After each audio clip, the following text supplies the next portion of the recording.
Right. I want us to get into a conversation now on reforestation. And in studio, I'm joined by Victor Mwanga. He's the CEO and founder of Earthlands Reforestation Foundation. Thank you so much for making time. Thank you, Fatia. Great pleasure to be here today. Right. To talk about trees and nothing but trees being supported by Kenyans for Kenya. Right. Let's start with definitions, of course. Yes. The difference between, there's deforestation, there's reforestation, and we're focusing on reforestation today. Yes. Just define that for us. So there are two terms that are quite identical to each other, afforestation and reforestation.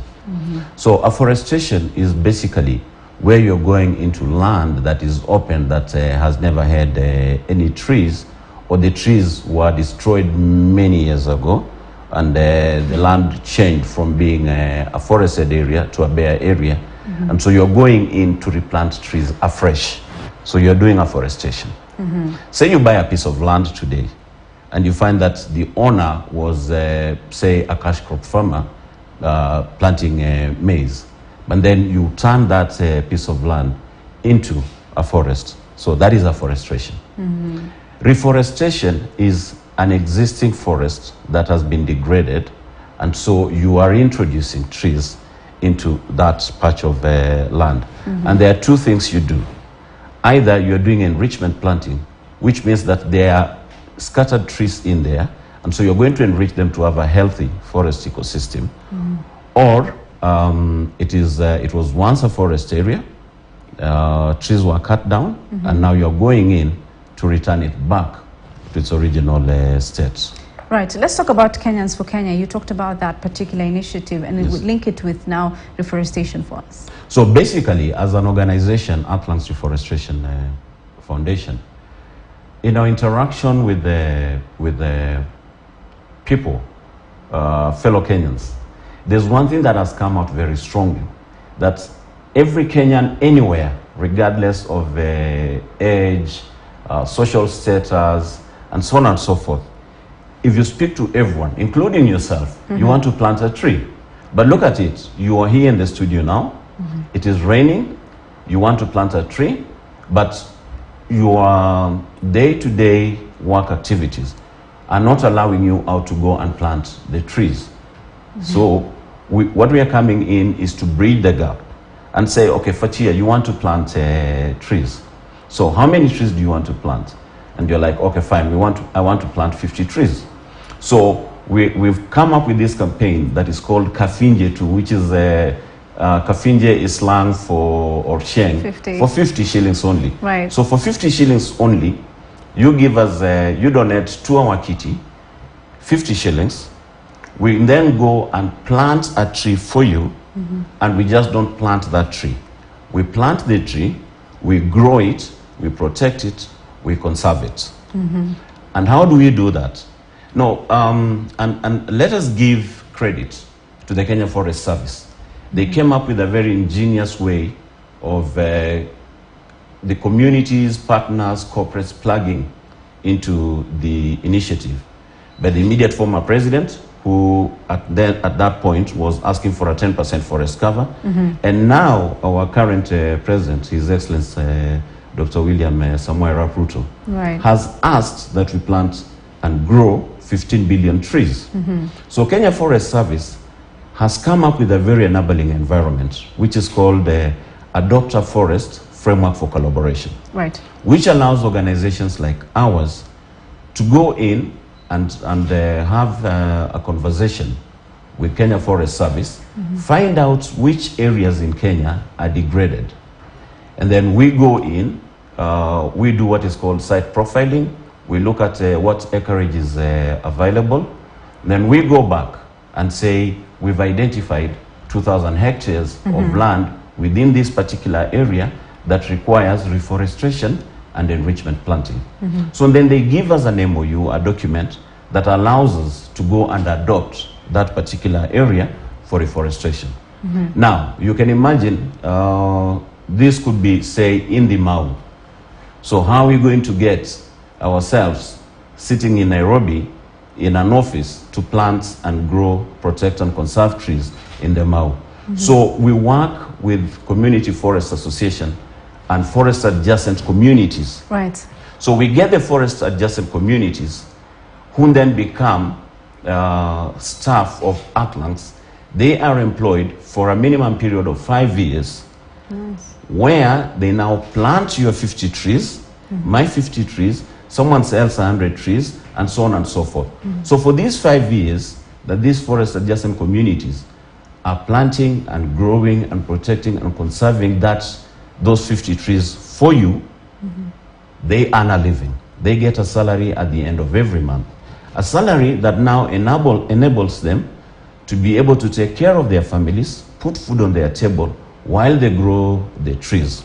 Meanwhile, the socioeconomic impact of that community receiving salary out of your 50 shillings, out of my 50 shillings, out of someone else 50 shillings, starts to change their attitude towards indigenous forests, their children's attitude towards forest, because these kids now are getting a meal on their table, they are going to school, they are able to access Medicare. Because one of the things that we do, we ensure that for every person who is a beneficiary of the 50 shillings that you and I are donating, Right. is also enrolled into NHIF, so that they do not need to worry about illness or sickness in the family. That can be taken care of by public hospitals. So technically, Fatia, you could be sitting here in Nairobi, but you are helping a community in Lamu, not just to plant trees and get the 15 billion number running, but you are also reaching out to that family and meeting their day-to-day basic needs. I like the fact that it's conserving the environment. It's also, providing job opportunities, employment for families. Yes. But are there any challenges that you face, and how successful has it been so far? All right, so this is the first thing. Over the years, our reforestation and afforestation has been driven by donor funds, which is, and this we appreciate because of our partners. Our partners from the USA, our partners from Canada have helped us so far. As we speak today, from year to date, we are now at about 4.2 million trees that we've planted, and we are growing. Our target for 2023 is to plant 12 million trees. And our objective is by 2025, we will have planted and grown 100 million trees. Out of the 15 billion trees that His Excellency the President has said we must plant by 2032, as an organization, we've given ourselves a target to take 10% of the President's directive, and now get Kenyans to join in and help in getting those funds. So the challenge has been the common Kenyan, like you, and so many other millions of them outside of this conversation, have not had a chance where they can plug into a tree planting, a tree growing, a tree conserving, a tree protection program. And so this is what we're bringing on the table today. The other challenge that has been there before is the cost of planting and growing a tree. Many organizations will plant and grow a tree for around 200 Kenya shillings. So that becomes very difficult for someone to contribute towards such a kitty. And so we are saying that for producing a seedling and getting it into a planting field should not cost anywhere above 50 shillings. Right. Finally, just because of time now that we need to wrap up, how would you encourage Kenyans now to get into this particular, initiative? So, as a country, we've gone through very many challenges that are directly attributed to climate change issues. And we've just come out of a very severe drought. We've seen cases of waterborne and airborne diseases taking a lot of our hospital bed capacity. And we are now getting to a point that there's so much human-wildlife conflict. So by us getting in and planting trees in our forests, we will be able to keep the animals in the forest. For instance, a very simple one.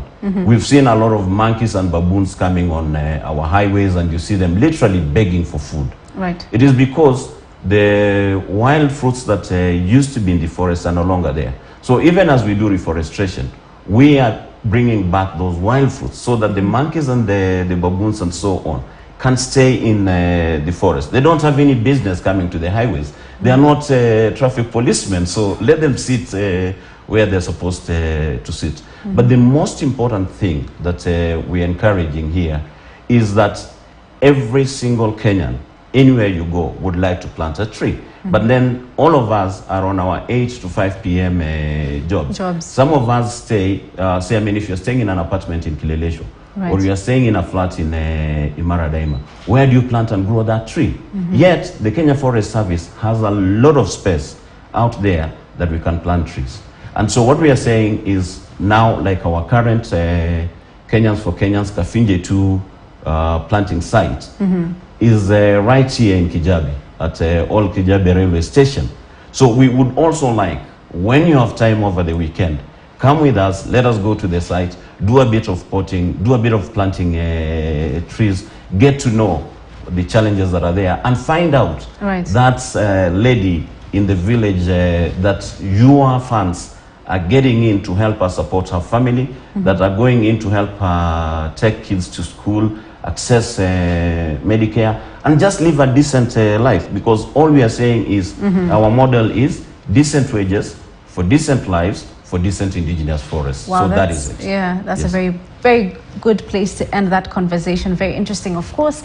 That was Victor Mwanga. He's the CEO and founder of Athlan's Reforestation Foundation. That's where we wrap up News Diary for now, but I'll be back at the top of the hour with a news center. So see you then.